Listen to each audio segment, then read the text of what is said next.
Question number 24 देखते हैं dear student. ये क्वेश्चन नंबर 24 ये अथवा में है, ये अथवा, और या तो इससे पहले वाला प्रश्न करना था या ये वाला करना है। ठीक है, मैं तो सब कर रहा हूँ, सारे क्वेश्चन कर रहा हूँ। 150 सेंटीमीटर लंबाई वाला एक लड़का बल्ब लगे एक खंबे के आधार से परे 1.2 मीटर सेकंड की चाल से चल रहा है। देखिए, एक लड़का है, उसकी लंबाई है 150 सेंटीमीटर, मतलब 1.5 मीटर। ठीक है, 150 सेंटीमीटर के मीटर बनाएंगे तो इसको 100 से भाग करेंगे और ये हो जाएगा 1.50 मीटर। ये उस लड़के की लंबाई है। ठीक है, वो क्या कर रहा है, बल्ब लगे एक खंबे के आधार से परे 1.2 मीटर प्रति सेकंड की चाल से चल रहा है। एक कोई खंबा है, इसके ऊपर यहाँ बल्ब लगा हुआ है। ठीक है ना, खंबे पे क्या लगा हुआ है, बल्ब लगा हुआ है, यहाँ कोई बल्ब है। ठीक है ना, वो क्या कर रहा है, लड़का यहाँ से इधर की ओर चल रहा है, खंबे से इधर की ओर चल रहा है। ठीक है, किस चाल से चल रहा है, 1.4 मीटर प्रति सेकंड, 1.2 मीटर पर सेकंड, एक सेकंड में 1.2 मीटर, ये उसकी चाल। यदि बल्ब भूमि से 4.5 मीटर की ऊंचाई पर है, बल्ब जो है भूमि से 4.5 मीटर ऊंचाई पर लगा हुआ है खंबे पर, तो 4 सेकंड बाद उस लड़के की छाया की लंबाई ज्ञात कीजिए। यह है प्रश्न। अब वो लड़का इधर आ रहा है, किस चाल से आ रहा है, 1.2 मीटर पर सेकंड इस चाल से आ रहा है। तो 4 सेकंड बाद देखना है कि वह लड़का, उस लड़के की छाया की लंबाई ज्ञात करो। तो यहाँ से वो चलना प्रारंभ किया, 4 सेकंड में माना कहाँ पहुँच गया, सीडी। ए भी एक खंबा है, खंबे के यहाँ पर एक बल्ब लगा हुआ है। ठीक है, एक लड़का यहाँ से चलता है, 4 सेकंड में वह यहाँ पहुँच जाता है, मतलब बीडी 4 सेकंड में ये वाले दूरी तय करता है। और ये है वो लड़का जिसकी ऊंचाई क्या है, 1.5 मीटर या 150 सेंटीमीटर। अब इधर बल्ब है, लड़का यहाँ खड़ा है, तो छाया स्वाभाविक है यहाँ बनेगी उसकी ज़मीन में, पाँव से होकर के यहाँ तक। तो माना ये छाया की लंबाई है डी। ठीक है, किसी टाइम पर इसको मैं मान लेता हूँ एक्स। छाया की लंबाई कितनी है, एक्स लंबाई है। ठीक है ना, छाया की लंबाई कितनी है, एक्स लंबाई। प्रश्न आप समझ गए होंगे। तो ये एक्स चाहिए।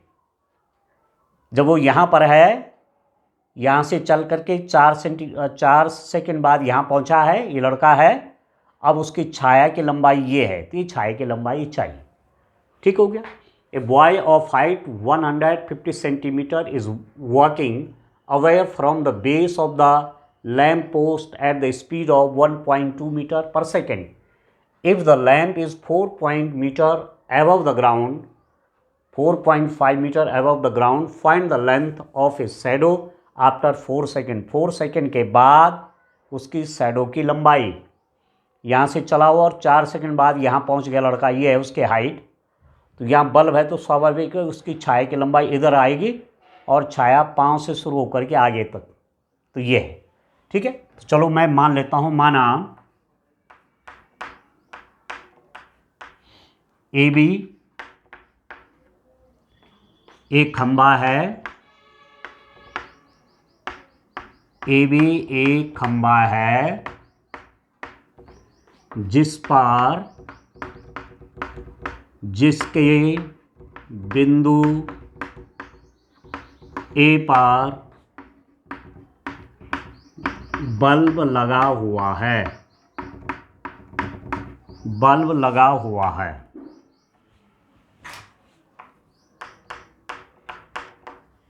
ठीक है, ठीक है ना।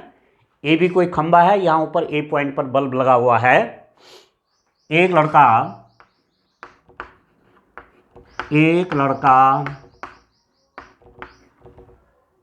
ठीक है, खंबे के आधार बी से चलकर 4 सेकंड में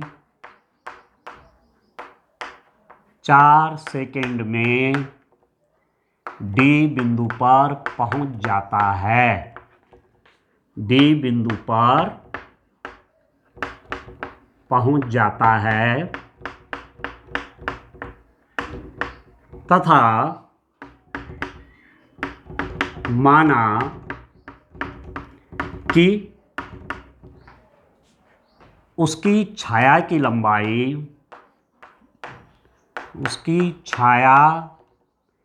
DE की लंबाई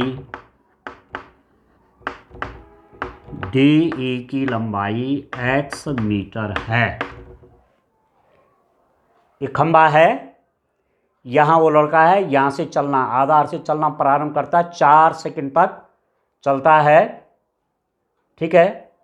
और किस चाल से चल रहा है, चाल दी हुई है 4.5, चाल दी हुई है 1.2 मीटर पर सेकंड। 1 सेकंड में 1.2 मीटर चल रहा है, 4 सेकंड में यहाँ पहुँच गया, ठीक है ना।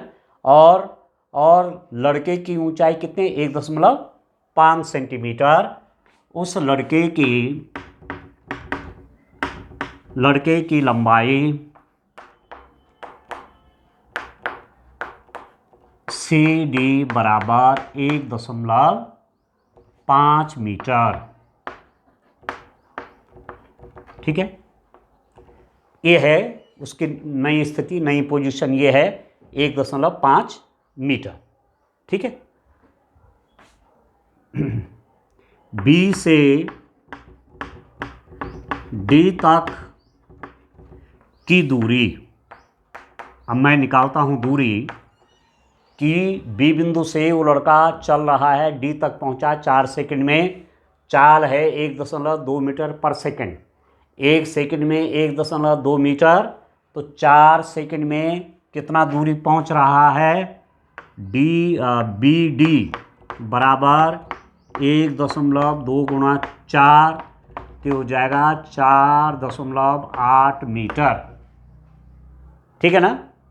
1 सेकंड में 1.2 मीटर चल रहा है ये लड़का, 4 सेकंड में यहाँ पहुँचता, तो जब 1 सेकंड में इतना है, 4 सेकंड में कितना हो जाएगा, 4.8 मीटर हो गया, यहाँ पहुँच गया। तो ये जो है ये है 4.8 मीटर, ठीक है। अब हमको चाहिए ये डी चाहिए, x का मान कितना होगा, उस लड़के की जो छाया है ये, उसकी लंबाई कितनी होगी। तो मैं 2 त्रिभुज ले लेता हूं, कौन कौन से, त्रिभुज ABE व त्रिभुज CDE में 2 ट्रायंगल ले लिए मैंने, एक ए वाला ट्रायंगल ये, और एक ए वाला ट्रायंगल, ये भी त्रिभुज है और ये बड़ा वाला भी त्रिभुज है, ठीक है। अब देखो ये 90 डिग्री एंगल है, आधार पर खड़ा है ऊपर सीधा 90 अंश का कोण, और ये भी 90 अंश का कोण है। जैसे मैं खड़ा हूँ इस समय स्ट्रेट, तो ज़मीन से मैं कितने एंगल बना रहा हूँ, 90 डिग्री, ठीक है। तो ये कोण इस कोण के बराबर है, कहने का मतलब हुआ कि angle B is equal to angle D is equal to 90 degrees. Angle B भी 90 है, ये भी 90 है, ठीक है। आप देख रहे हैं angle E is equal to angle E, ये क्या है, उभयनिष्ठ कोण है, कॉमन एंगल है, उभयनिष्ठ है। ये वाला जो एंगल है इस ट्रायंगल का भी एंगल है, और ये वाला जो एंगल है इस ट्रायंगल का भी एंगल है। तो इस ट्रायंगल और इस बड़े वाले ट्रायंगल में क्या है, ये वाला एंगल इसके बराबर है, 90 डिग्रीज है। ये वाला एंगल इसका भी है और इसका भी है। तो इस ट्रायंगल के दो कोण ये और ये इस ट्रायंगल के दो कोणों के बराबर है। तो जब दो त्रिभुजों में एक के दो कोण दूसरे के दो कोण के बराबर हो तो क्या होते हैं, समरूप होते हैं। This implies that triangle ABD is similar, इस समरूप का चिन्ह है, सिमिलर टू ट्रायंगल CDE। ठीक हो गया, ठीक है। इस ट्रायंगल के, इस बड़े वाला ट्रायंगल का ये वाला एंगल इस छोटे वाले ट्रायंगल के एंगल के बराबर है, ये एंगल इसके बराबर है, ये वाला एंगल दोनों का है, इसका भी है इस बड़े वाले का भी है। तो ये सिमिलर हुए कि नहीं हुए, किससे, कौन सी थ्योरम है, ए से एंगल थ्योरम, एंगल ये एंगल इसके बराबर है, ये एंगल दोनों का सेम है, तो तीसरा अपने आप बराबर हो जाता। तो एंगल थ्योरम से ये कैसे हो गए, समरूप हो गए, सिमिलर हो गए। समरूप और सर्वांग सम में अंतर है। सर्वांग सम होता है सारे अंग समान, सारे भुजाएं समान, सारे कोण समान, परंतु समरूप में एंगल सेम हो जाते हैं पर भुजाएं सेम नहीं होती, हो भी सकती नहीं भी हो सकती हैं, ठीक है ना, परंतु भुजाओं में समानुपात होता है, ये बड़ी बात है। समझ में आया। ये वाला ट्रायंगल और ये वाला ट्रायंगल क्या है, सिमिलर हो गए। और सिमिलर ट्रायंगल की क्या विशेषता है कि उनके करिस्पॉन्डिंग साइड्स में सेम रेशियो होता है। कहने का मतलब हुआ कि ए बी बटे CD बराबर हो जाएगा बड़े वाले ट्रायंगल की ये साइड, इस ट्रायंगल की इस करिस्पॉन्डिंग साइड, संगत भुजा, इस वाले ट्रायंगल की बड़ी भुजा AB बटे इस वाले ट्रायंगल की छोटी भुजा के बराबर। इसमें और इसमें जो अनुपात होगा वही अनुपात इसमें और इसमें होना है, ठीक है। Ratio between this and this is same as the ratio between this and this. ठीक हो गया। अब चलो यहाँ पर मैं सॉल्व कर लेता हूँ डियर स्टूडेंट इसको, ठीक है ना। यहाँ पर सॉल्व कर लेते हैं। आप देखिए इसको, देखिए आप, AB कितना है 4.5 है, 4.5 डिवाइडेड बाय CD कितना है 1.5 है, 1.5 इज इक्वल टू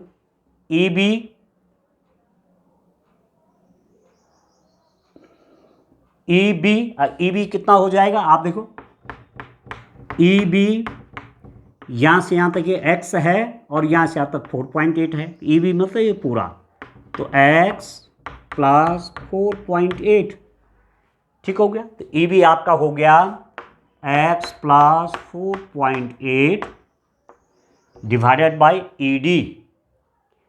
ED कितना है x है, ठीक है। अब इसकी मल्टीप्लाई यहाँ हो जाएगी, इसकी यहाँ हो जाएगी, तो कितना हो जाएगा, इसके और इसकी गुणा होगी, तो 4.5x बराबर इसके और इसकी गुणा, मतलब इसकी गुणा इसके साथ भी होगी, इसकी गुणा इसके साथ भी होगी, तो 1.5 इंटू एक्स प्लस 1.5 इंटू 4.8, ठीक हो गया।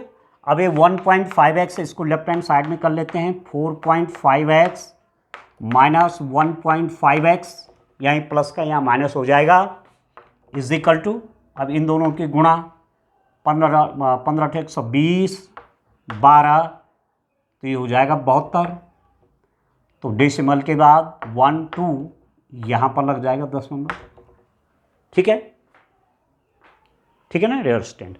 अब इसमें से माइनस किया तो कितना हो जाएगा, यहाँ पर मैं देखिए सॉल्व कर लेता हूँ इसको, कितना ये हो जाएगा, आप देखिए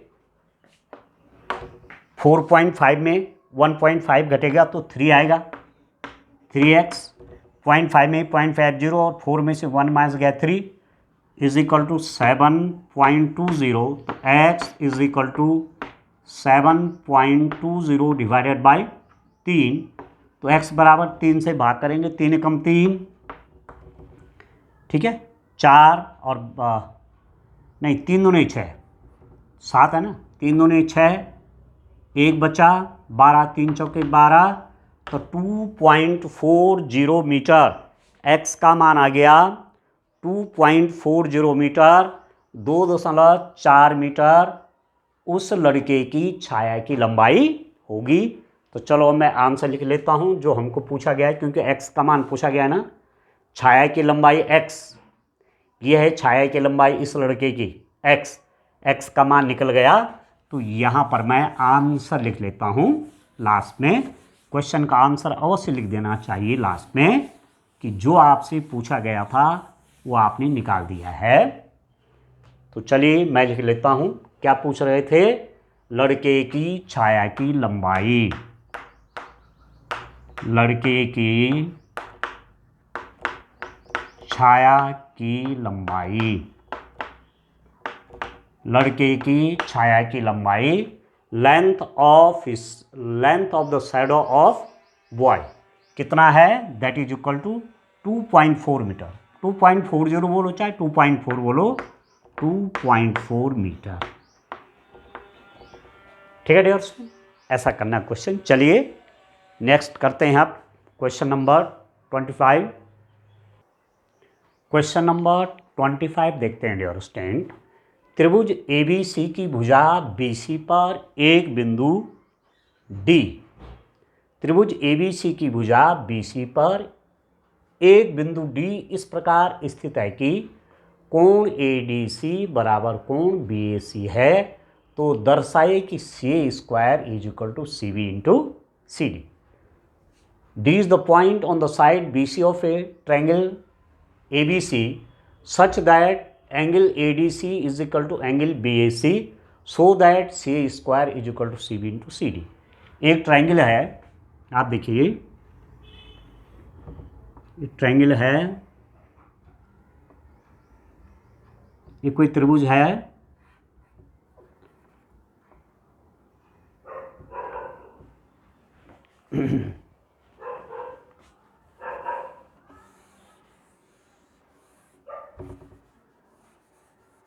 आप देखिए ट्रायंगल है, इसकी साइड ये है ट्रायंगल ABC, ये कोई ट्रायंगल है ABC कोई ट्रायंगल है। इस BC साइड पर कोई बिंदु D है, ये इस रूप में है, ये पॉइंट D। इस साइड BC पर एक पॉइंट D ऐसा है कि एंगल ADC मतलब ये angle ADC is equal to BAC, ये दोनों एंगल क्या हैं, सेम हैं। ये वाला एंगल और ये वाला एंगल सेम है। ट्रायंगल ABC है, इस BC साइड पर एक पॉइंट D इस प्रकार है कि एंगल ADC और एंगल BAC आपस में बराबर हैं। तो हमको प्रूफ करना है, हमको दिखाना है, क्या दर्शाना है, so that CA square is equal to CB into CD। ठीक हो गया। अब आप देखो डियर स्टूडेंट, इसका सॉल्यूशन देखते हैं।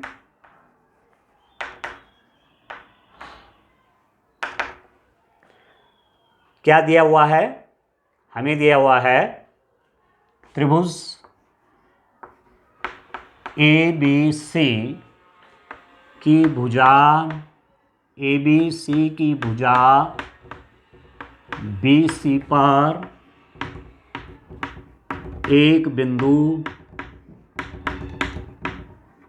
D, BC पर एक बिंदु D इस प्रकार है कि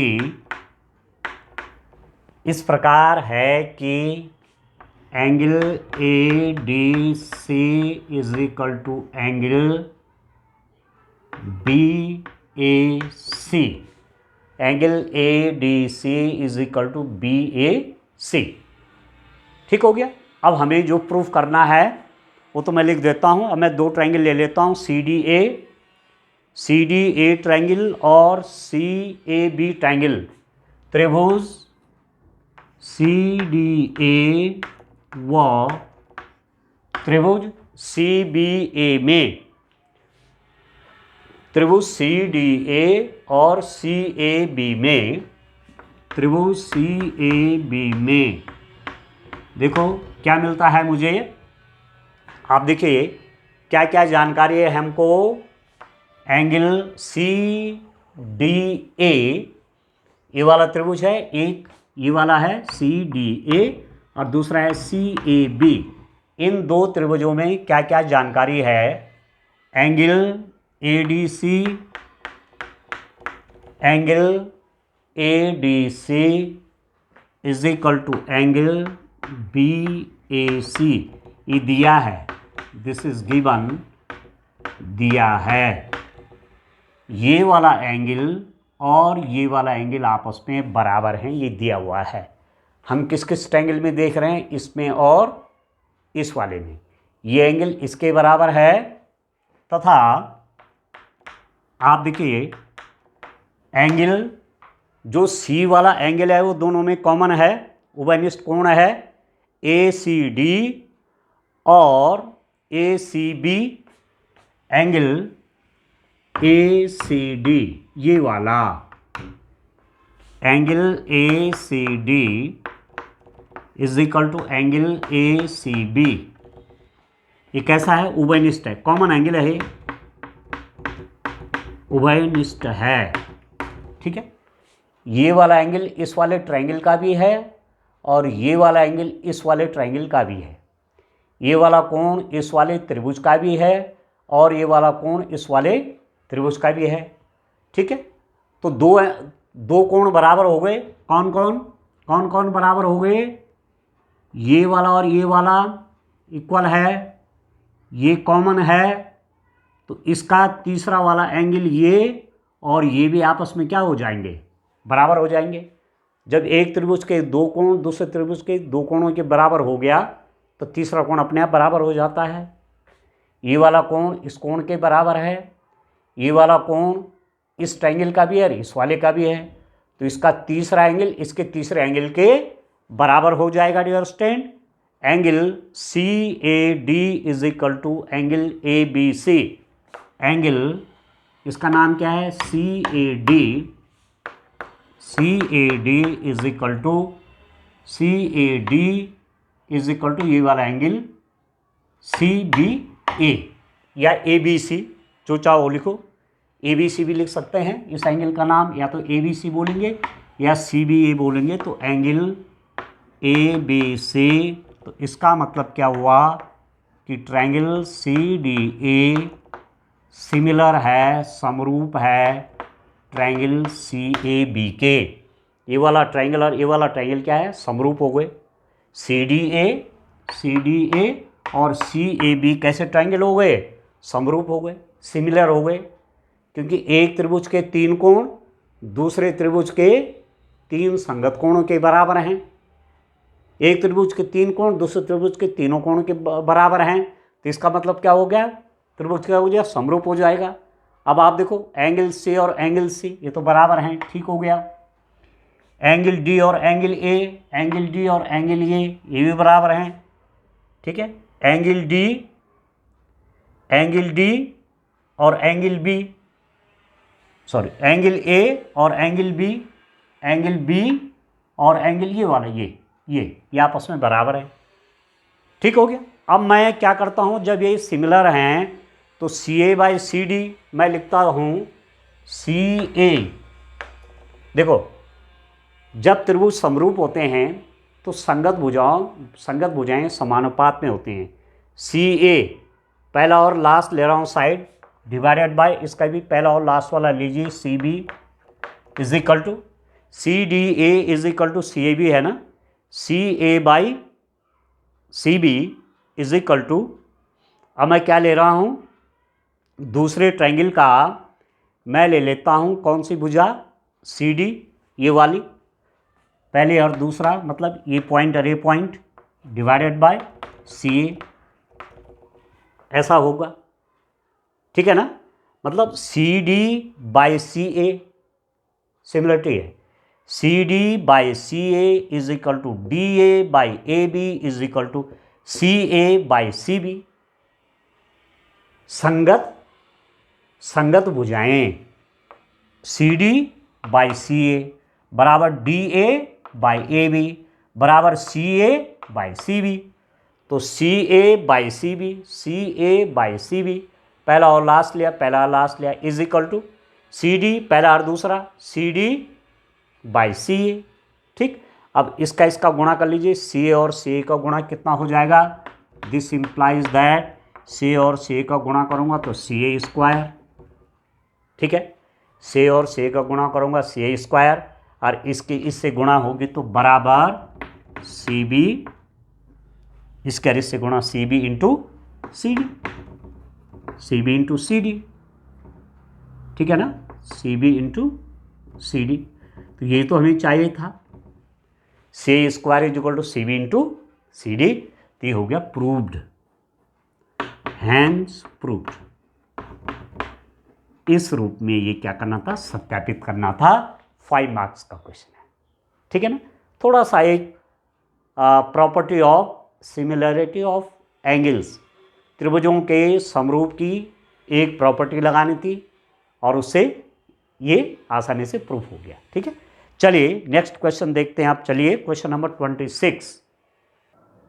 क्वेश्चन नंबर 26 देखिए डियर स्टूडेंट, कोई तंबू एक बेलन के आकार का है, कोई टेंट लगा हुआ है, वो बेलन के आकार का है, सिलिंड्रिकल फॉर्म का है। ठीक है, जिस पर एक शंकु अध्यारोपित है। टेंट ऐसा है कि नीचे से तो बेलनाकार है, सिलिंड्रिकल फॉर्म का है, और ऊपर से कोनिकल शेप का है, कोन के आकार का है। ठीक हो गया। यदि बेलनाकार भाग की ऊंचाई कितनी है, ऊंचाई दी हुई है इस बेलन की 2.1 मीटर। ठीक है, बेलनाकार भाग की ऊंचाई 2.1 मीटर, और क्या दिया हुआ, व्यास दिया हुआ है 4 मीटर। व्यास हो गया ये 4 मीटर, ये हो गया व्यास। ठीक है, ये जो बेलनाकार भाग है इसकी ऊंचाई 2.1 मीटर और व्यास कितना है, 4 मीटर है। तथा शंकु की तिर्यक ऊंचाई, ये तिर्यक ऊंचाई हुई, इसको बोलते हैं तिर्यक ऊंचाई, ये दिया हुआ है 2.8 मीटर। शंकु की तिर्यक ऊंचाई 2.8 मीटर है। तो इस तंबू को बनाने में कैनवस का क्षेत्रफल ज्ञात कीजिए। ये बनाना है, ठीक है, ये टेंट बनाना है, तो कितना कैनवास लगेगा, कैनवास मतलब कपड़ा, इसको बनाने में कितना कपड़ा लगेगा। तो स्वाभाविक है कि टेंट बनाना है तो कपड़ा चाहिए। ठीक है, और कपड़ा चाहिए मतलब पृष्ठीय क्षेत्रफल चाहिए, वक्र पृष्ठ का क्षेत्रफल चाहिए, कर्व सरफेस एरिया चाहिए। इसका वक्र पृष्ठ का क्षेत्रफल पे जो कपड़ा लगेगा, ठीक, और ऊपर जो कपड़ा लगेगा, तो इसके वक्र पृष्ठ का क्षेत्रफल, किसके, सिलेंडर के, बेलन के वक्र पृष्ठ का क्षेत्रफल प्लस किसका वक्र पृष्ठ का क्षेत्रफल, शंक्वाकार भाग के वक्र पृष्ठ का क्षेत्रफल।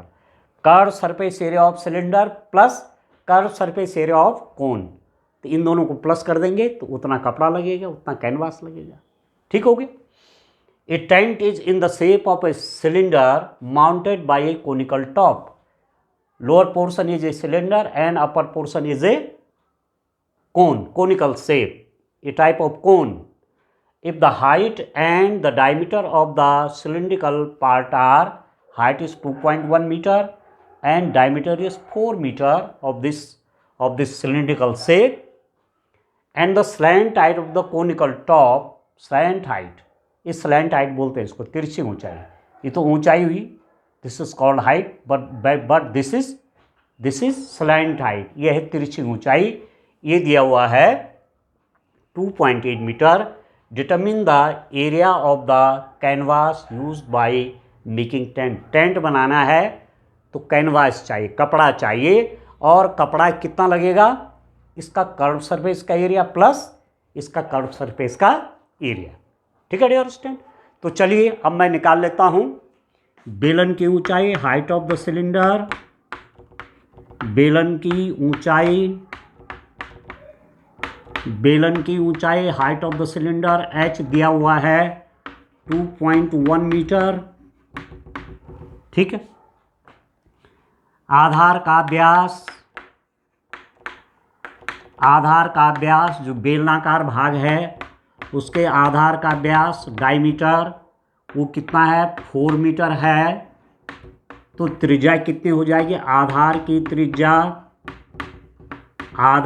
त्रिज्या बेस रेडियस कितना हो जाएगा, डायमीटर का आधा, व्यास का आधा कितना होता है त्रिज्या, तो 2 मीटर हो गया। मतलब ये यहां से यहां तक ये रेडियस है 2 मीटर। ठीक है, ठीक है डियर स्टूडेंट। अच्छा, अब शंकु का भी लिख देता हूं। शंकु की आधार की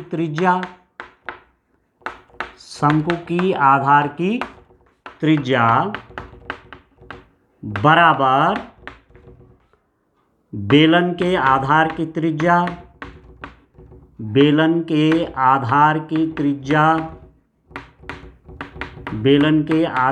त्रिज्या बराबर ये भी 2 मीटर हो जाएगा, क्योंकि इसी बेलनाकार भाग के ऊपर ये शंक्वाकार भाग है। तो जितना ये है डायमीटर 4 मीटर उतना ये है। तो रेडियस त्रिज्या इसकी त्रिज्या भी, शंकु की त्रिज्या भी वही होगी जो बेलन के है, 2 मीटर होगी। ठीक है। तो एक एक करके निकाल लेते हैं। बेलनाकार भाग का वक्र पृष्ठ का क्षेत्रफल, वक्र पृष्ठ निकाल देते हैं। कर्व सरफेस निकाल लेते हैं, वक्र पृष्ठ निकाल देते हैं, कर्व सरफेस निकाल लेते हैं। वक्र पृष्ठ का क्षेत्रफल या वक्र पृष्ठीय क्षेत्रफल कितना होता है, इसको आप जानते हैं डियर स्टूडेंट। फॉर्मूला होता है 2πr/h। कोई बेलन है जिसकी त्रिज्या r है, ऊंचाई h है, तो उसके वक्र पृष्ठ का क्षेत्रफल होगा 2πr/h। Curve surface area of a cylinder, r radius है, h इसकी हाइट है। तो अब मैं देखो मेरे पास क्या क्या दिया हुआ है, 2 × पाई कितना होता है 22/7। रेडियस कितना है, रेडियस आया था हमारा ये 2 मीटर, त्रिज्या r 2 metre into height h कितना है 2.1 है। ठीक है। अब 7 से कट जाएगा, 7 3 जा तो हो जाएगा 0.3। ठीक है, 2 दूने 4, ये हो जाएगा 88 गुणा गया 0.3, तो 8 × 24, 2 8 × 24 2 26, तो ये हो जाएगा 26.4 मीटर स्क्वायर। 26.4 वर्ग मीटर किसका एरिया आ गया, 26.4 किसका एरिया आ गया, किसका वक्र पृष्ठ का क्षेत्रफल आ गया, इसका वक्र पृष्ठ का क्षेत्रफल हो गया 26.4 मीटर स्क्वायर। ठीक हो गया। नीचे जो कपड़ा लगेगा कैनवास का वो 26.4 मीटर स्क्वायर का होगा। ठीक। अब मुझे किसका निकाल देना है, अब मुझे निकाल देना है शंक्वाकार भाग का पृष्ठीय क्षेत्रफल। ठीक है, ठीक है। Curve surface area of conical top, शंक्वाकार भाग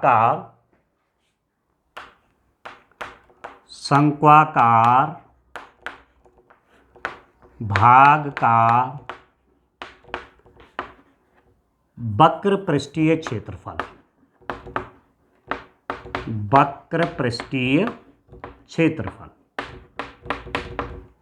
ठीक है। Curve surface area of conical part ये होता है πRL। फॉर्मूले याद होने चाहिए। शंक्वाकार भाग का वक्र पृष्ठीय क्षेत्रफल, कोई शंकु है उसका वक्र पृष्ठ का क्षेत्रफल कितना आएगा, πRL से आता है। पाई होता है 22/7, रेडियस बेस की त्रिज्या तो वही है 2 मीटर, गुणा गया L है 2.8, तिरछी ऊंचाई, L का मतलब क्या हो, तिरछी ऊंचाई, स्लैंट हाइट, R क्या है, रेडियस। काट लीजिए 7 से 2.8 को तो 0.4 हो जाएगा, दो दूनी 4, दो दूनी 4 गुणा गया 0.4, तो 4 चौके 16, 4 चौके 16 और 1 17, 17.6 मीटर स्क्वायर, 17.6 मीटर स्क्वायर। जो ये शंक्वाकार पार्ट है ऊपर, इसका क्षेत्रफल हो गया, इसका पृष्ठीय क्षेत्रफल हो गया 17.6 मीटर स्क्वायर।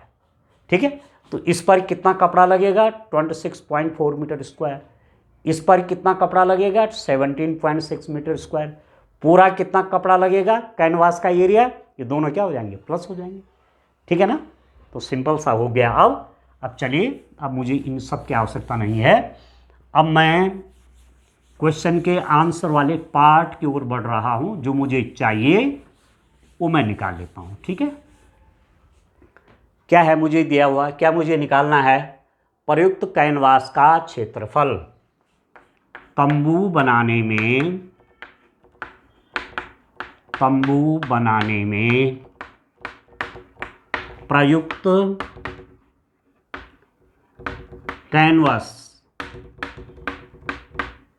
प्रयुक्त कैनवास का क्षेत्रफल। ठीक है,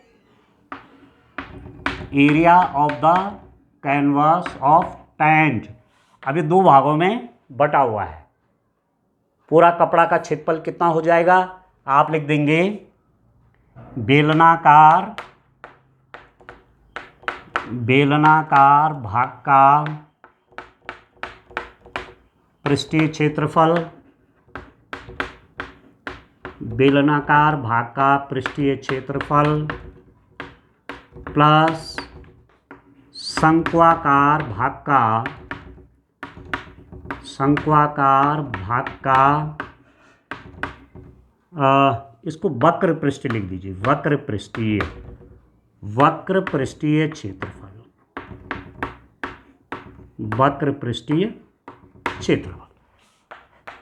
बेलनाकार भाग का वक्र पृष्ठीय क्षेत्रफल कितना आएगा 26.4 मीटर स्क्वायर प्लस शंक्वाकार भाग का कितना हो गया 17.6 मीटर स्क्वायर। तो ये कितना हो गया 6 4 10 का 0 1, 7 और 1 8, 6 14 का 4 1, 2 और 3 और 1 4, ये हो जाएगा 44 मीटर स्क्वायर, 44 वर्ग मीटर, 44 मीटर स्क्वायर हो गया। कितना कैनवास चाहिए, कैनवास का क्षेत्रफल कितना चाहिए 44 मीटर स्क्वायर। इस टेंट को बनाने के लिए कितना कपड़ा चाहिए 44 वर्ग मीटर। ठीक है ना, चलिए और आगे बढ़ते हैं डियर स्टूडेंट। आइए क्वेश्चन नंबर 26 देखिए डियर स्टूडेंट। इसमें आंतरिक विकल्प है, इंटरनल चॉइस है।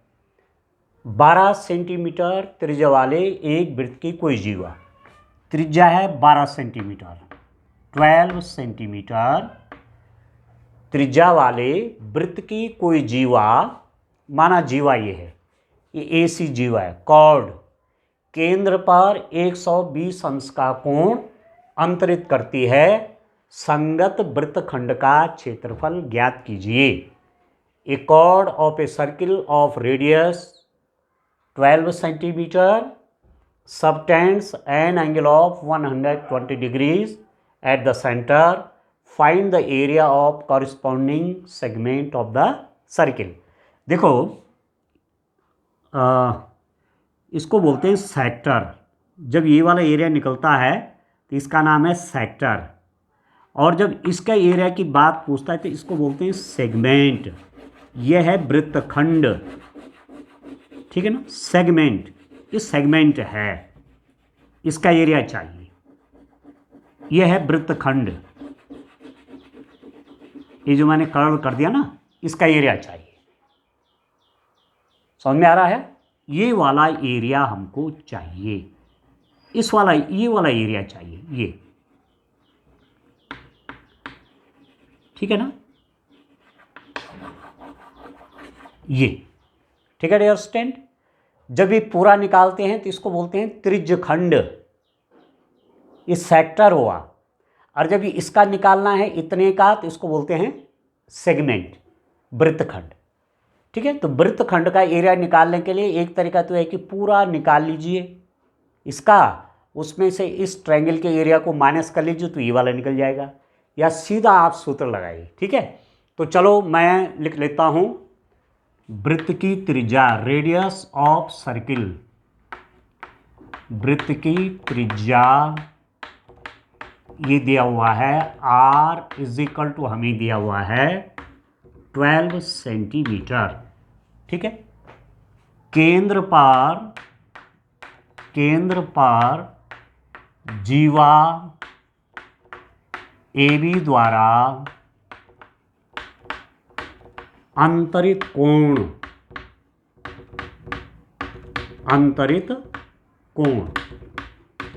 थीटा, जीवा AB द्वारा केंद्र पर अंतरित कोण कितना है 120 डिग्रीज, 120 अंश ये दिया हुआ है। ठीक है डियर स्टूडेंट, तो संगत वृत्तखंड का क्षेत्रफल, संगत वृत्तखंड का क्षेत्रफल, इसको मैं डायरेक्ट निकाल लेता हूं। संगत वृत्तखंड का क्षेत्रफल, कौन है वृत्तखंड, कौन सा वाला, ABC, ये वाला संगत वृत्तखंड, इसका मैं यहां पर नाम लिख लेता हूं संगत वृत्तखंड ABC का क्षेत्रफल। ठीक है, area of the corresponding segment of the circle. तो सीधा फॉर्मूला लगा लेता हूं, सूत्र होता है क्षेत्रफल का सूत्र बराबर r² बाहर ले लेता हूं। ठीक है ना, r² pi theta by 360 degrees, pi theta by 360 degrees minus 1/2 sine theta. ये वाला फॉर्मूला आपको तैयार कर लेना चाहिए, याद कर लेना चाहिए। r² pi theta by 360 minus 1/2 sine theta, ये इसका एरिया दे देगा। ठीक है, अब कितना हो गया, r², r रेडियस मालूम है, रेडियस 12 है, तो 12 × 12 हो गया। ठीक है, पाई लिख देते हैं 3.14, थीटा है 120 degrees divided by 360 degrees minus 1/2 sine theta की जगह 120 डिग्रीज। ठीक हो गया। अब ये कितना हो गया, इसको देखो, 12 × 36, ये तो इससे कट गया, 12 × 12 हुआ 144। ठीक है ना, 3.14 डिवाइडेड बाई 3 माइनस 1/2। अब देखो साइन 120 अंश का मान कितना होता है, तो मैं लिख देता हूँ साइन 120 अंश को मैं लिख दूंगा साइन 90 प्लस 30 अंश, साइन 90 डिग्री प्लस 30 डिग्री 120 हो गया, और साइन 90 प्लस थीटा क्या होता है कॉस थीटा, तो हो जाएगा कॉस 30। साइन 120 क्या हो गया कॉस 30, क्योंकि साइन 90 प्लस थीटा होता है कॉस थीटा, तो थीटा ये है। और कॉस 30 डिग्री इसका मतलब क्या हुआ, कॉस 30 अंश का मान क्या होता है √3/2, वर्गमूल 3/2, तो साइन 120 की वैल्यू हो गई कितनी, √3/2। ठीक है, अब सॉल्व कर लेते हैं डियर स्टूडेंट, इनको सॉल्व कर लेते हैं और वैल्यू निकाल लेते हैं आगे कैलकुलेट करके। हम देखते हैं, देखिए कितना आएगा, आप देखिए इसको मैं सॉल्व कर लेता हूं यहां पर।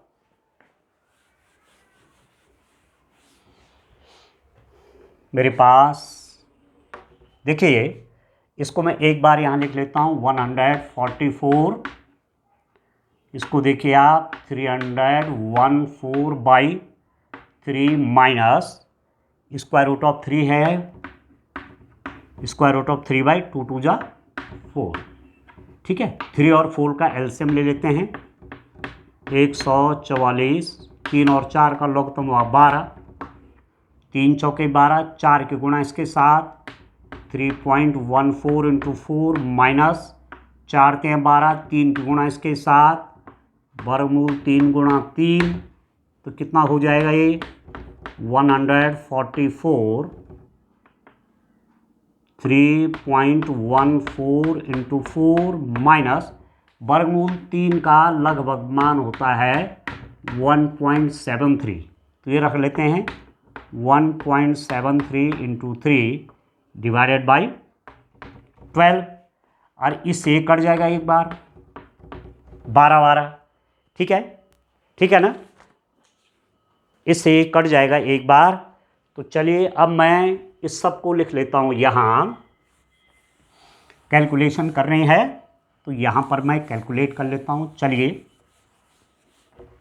कितना हो जाएगा, this is equal to 12 into मेरे पास है 3.14 इंटू 4 माइनस 1.73 इंटू 3, कितना हो जाएगा डियर स्टूडेंट, 12 मल्टीप्लाई करिए, 4 चौके 16, 1 4 एकम 4 और 1 5, 4 3 12, 12.5 6 माइनस 3 3 9, 7 21 2, 3 कम 3 और 5, तो 12 इंटू 16 में से 9 गया 7, ठीक है, घटा रहा हूँ, 4 में से गया 3 और ये हो जाएगा 7.37, 12 इंटू 7.37, और इन दोनों का गुणा करूँगा, 12 सत्ते 84 का 4 8, 12 36, 44 का 4 4, 12 सत्ते 84 और 4 88, तो ये हो गया 88.44, ठीक है, ये आ गया मल्टीप्लाई करके। तो संगत वृत्तखंड का क्षेत्रफल कितना आ गया, इतना आ गया, ठीक है ना। तो यहाँ पर मैं लास्ट में लिख लेता हूँ, संगत वृत्तखंड ABC का क्षेत्रफल कितना हो जाएगा, यहाँ पर मैं डियर स्टूडेंट इसको लिख लेता हूँ, दिस इज इक्वल टू 88.44, क्षेत्रफल है तो सेंटीमीटर स्क्वायर वर्ग सेंटीमीटर आ गया, ठीक है। तो चलिए इसके बाद लास्ट क्वेश्चन इस पेपर का, क्वेश्चन नंबर 27 देखते हैं डियर स्टूडेंट। आइए डियर स्टूडेंट, क्वेश्चन नंबर 27 देखिए, ये भी 5 मार्क्स का क्वेश्चन है। अंकित आंकड़ों का माध्य ज्ञात कीजिए, find the mean of the following data. क्या क्या दिया हुआ है, वर्ग अंतराल दिए हुए हैं, class interval 15 to 25, 25 to 35, 35 to 45, 45 to 55, 55 to 65, 65 to 75, 75 to 85, और इनकी फ्रीक्वेंसी दी हुई है, बारंबारता 6, 11, 7, 4, 4, 4 4 दो बार आ गया, 4 4 2 और 1, ठीक है, 6 11 7 4 4 2 1, इसकी फ्रीक्वेंसी है 6, इसकी फ्रीक्वेंसी है 11, इसकी 7, इसकी 4, इसकी 4, इसकी ये बारंबारता मतलब बार बार, इसके बीच में कितनी संख्याएं आई होंगी वो मतलब है जो भी डाटा ये रहा होगा। और बारंबारता को मैं FI से लिख देता हूँ, FI, ठीक है, यहाँ भी लिख देता हूँ आपको समझाने के लिए FI, और यह है वर्ग चिन्ह XI, ठीक है। अब आप देखो डियर स्टूडेंट, वर्ग चिन्ह कैसे निकालते हैं, ये तो क्वेश्चन में दिया हुआ है दोनों, इसका सम लिख देते हैं यहाँ, 2 और 3 7 4 11 7 18 19 25 का 5 2 2 और 3, ये हो जाएगा समीशन FI। समीशन FI मतलब बारंबारताओं का योग, समीशन FI, इस समीशन का चिन्ह है, समीशन मतलब योग, जोड़, समीशन बोलते हैं इसको, सिग्मा। समीशन FI मतलब इन सारी फ्रीक्वेंसीज का जोड़ हो गया।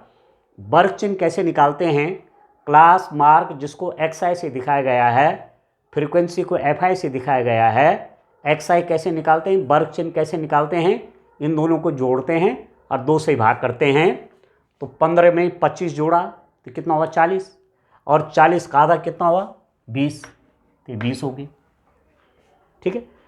25 और 35 कितना हुआ 60, 60 का आधा कितना हो गया 30,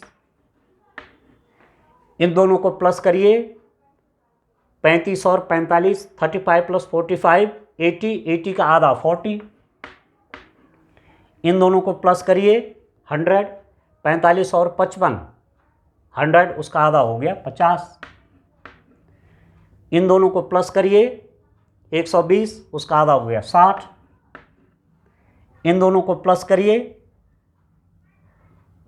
140, 140, उसका आधा हो गया 70। ठीक है, और ये हो गया आपके पास 160, तो ये हो गया 80। ठीक है, 20, 30, 40,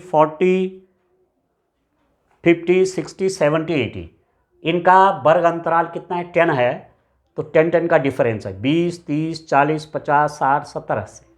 अब इसको गुणा करिए 20 और 6 को, FI XI, ये FI है, ये XI के मान हैं, दोनों को गुणा करेंगे 20 छके 120। इन दोनों को गुणा करेंगे 11 गुणा 30, तो 330।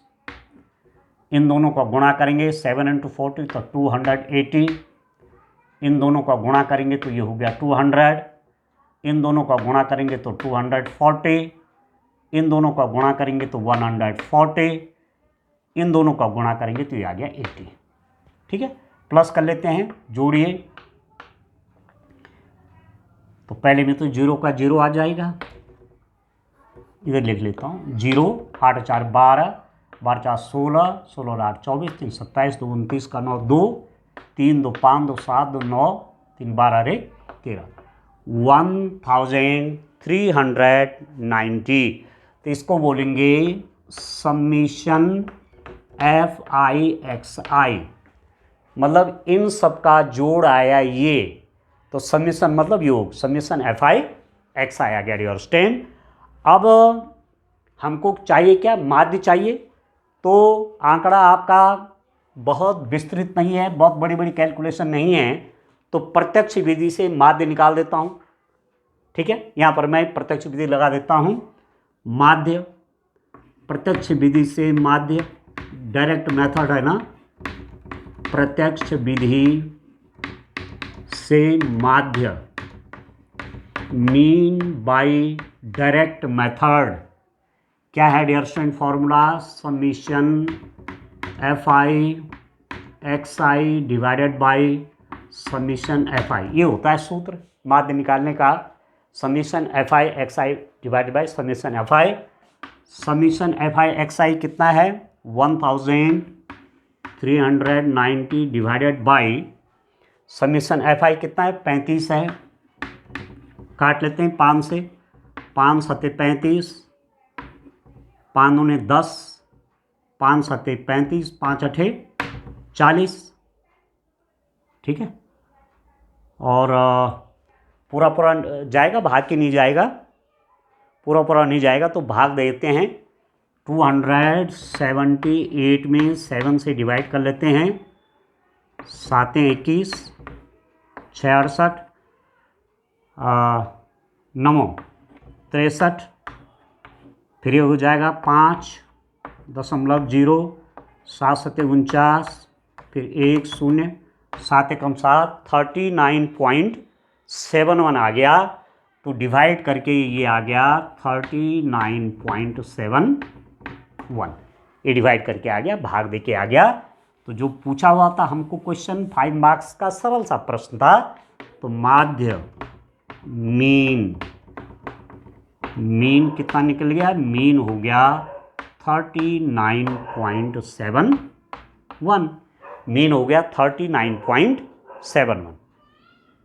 ठीक है डियर स्टूडेंट, तो आपका बोर्ड का जो ये पेपर है, ठीक है ना, बोर्ड का ये पेपर 2024 उत्तराखंड बोर्ड का ये पेपर जो कि 6 मार्च को हुआ है, वो हमने कंप्लीट सॉल्व कर दिया है। अब मेरा स्टूडेंट से कहना है, आपके एग्ज़ाम भी अब कंप्लीट हो गई हैं, तो अब आप ये जो वीडियो मैं डालूँगा, इसको यूट्यूब चैनल मैथमेटिक्स प्लेजर पर ये वीडियो आएगा, कंप्लीट क्वेश्चन नंबर 1 से लेकर के क्वेश्चन नंबर 27 तक सबके आंसर आप देखिए। ठीक है, पेपर में आपने कैसा कैसा काम किया है, उससे आपको एक आइडिया लग जाएगा कि इस पेपर में मेरे लगभग कितने मार्क्स आने वाले हैं। अब तो पेपर समाप्त हो गए ना, अब तो पेपर चेक करने में कोई नुकसान भी नहीं है, देख लेना चाहिए। जब सॉल्यूशन पूरा आपको मिल गया वीडियोस के रूप में, तो पूरा पेपर को आप देखिए कि किस रूप में ये प्रश्न करने थे। आपने सारा पेपर का जवाब दिया है, सारे पेपर सही किया है या कितना सही किया है, आपको अपने क्वेश्चंस का आइडिया हो जाएगा कि कितनी मार्क्स आपकी बोर्ड में आ रही है। ठीक है ना, ऐसा कर लेना चाहिए। तो मार्क्स आपकी जितनी भी आ रही हैं कोई दिक्कत नहीं, बहुत अच्छी आ रही हैं या कम आ रही हैं उससे कोई दिक्कत नहीं है। ठीक है ना, किसी पेपर में बहुत अच्छे आ जाते हैं, किसी में कभी कम भी आते हैं। तो ऐसे मन में कोई दुख जैसी कोई बात नहीं होनी चाहिए। जो हो गया वो अच्छा हो गया। ठीक है ना, कहते नहीं जो भी होता है अच्छे के लिए होता है। ठीक है, तो जितने भी आपके मार्क्स आएंगे वो बहुत अच्छी होंगी। ठीक है ना, अब आपको आगे के लिए सोचना है।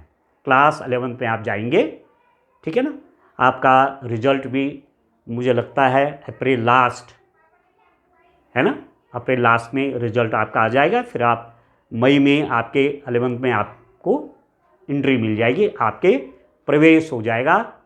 ठीक है ना, 11 क्लास में आप पहुंच जाएंगे मई 2024 में। ठीक है डियर स्टूडेंट, तो जिन बच्चों ने पेपर दिया है उन सब के लिए मेरी बहुत बहुत शुभकामनाएं कि आप सब अच्छे अंकों में उत्तीर्ण हों, अच्छा परसेंटेज आप प्राप्त करें और अपने अपने लाइफ को आप आगे बढ़ाते जाएं। यदि किसी बच्चे की मार्क्स कम भी आ रहे होंगे तो उसको भी चिंता करने की आवश्यकता नहीं है। अभी तो आप बच्चे हैं, ठीक है, आपने पढ़ाई तो शुरू की है आपने, ठीक है ना, तो मायूस होने की कोई आवश्यकता नहीं है।